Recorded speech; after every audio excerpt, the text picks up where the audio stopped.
good.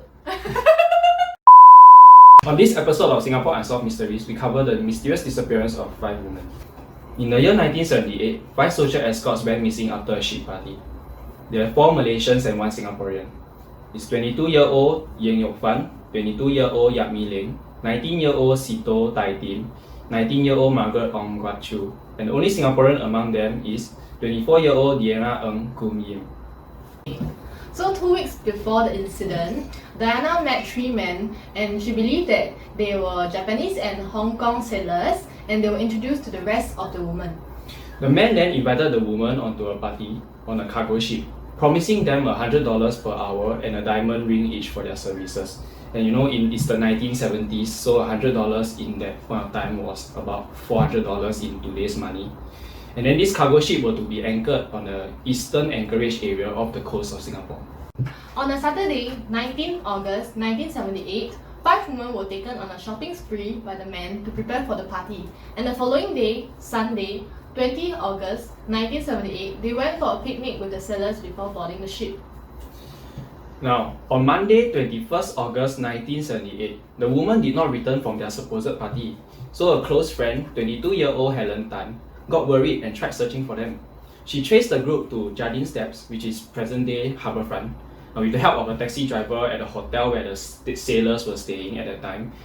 She found a boatman who ferried the group to the cargo ship, but when they arrived at the location where the cargo ship was anchored, she could not find the cargo ship.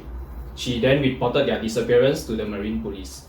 She nearly accompanied them and almost became a victim herself, saying, "I was asked to join them, but I turned them down because of an appointment at a race course." Now, following the police investigation, the police classified this case as a kidnapping.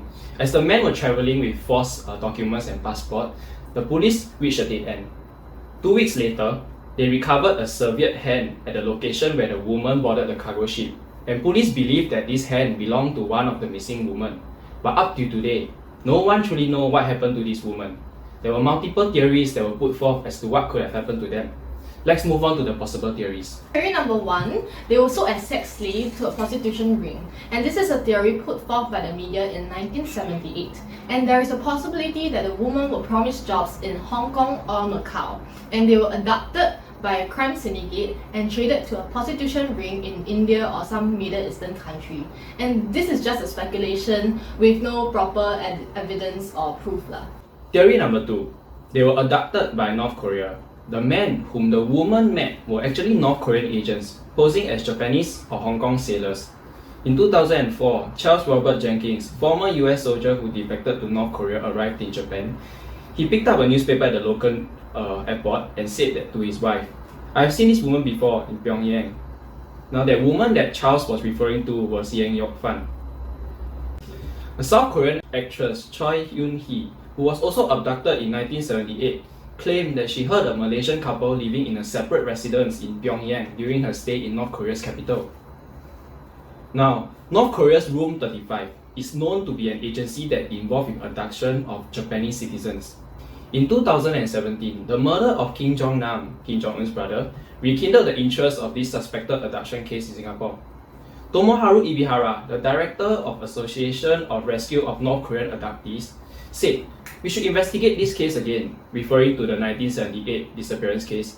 "We are willing to assist the relatives in finding more information." However, this question remains. If the eyewitnesses' accounts were true, why would North Korea want to abduct Southeast Asians? And more importantly, are they still alive? Once again, just speculations. North Korea government has yet to respond to the allegations of abducting non-Japanese individuals. Our hearts go out to all the victims and their family, and we do hope that more information will be revealed in the future. But for now, this case remains unsolved. We hope that this video has brought some awareness that in Singapore, low crime does not mean no crime. If you enjoyed this video, remember to like, share and subscribe if you want to see more of Christine. And comment down below what unsolved mystery do you want us to cover next. Don't follow random guys onto cargo ships. Then how about if I follow them into planes?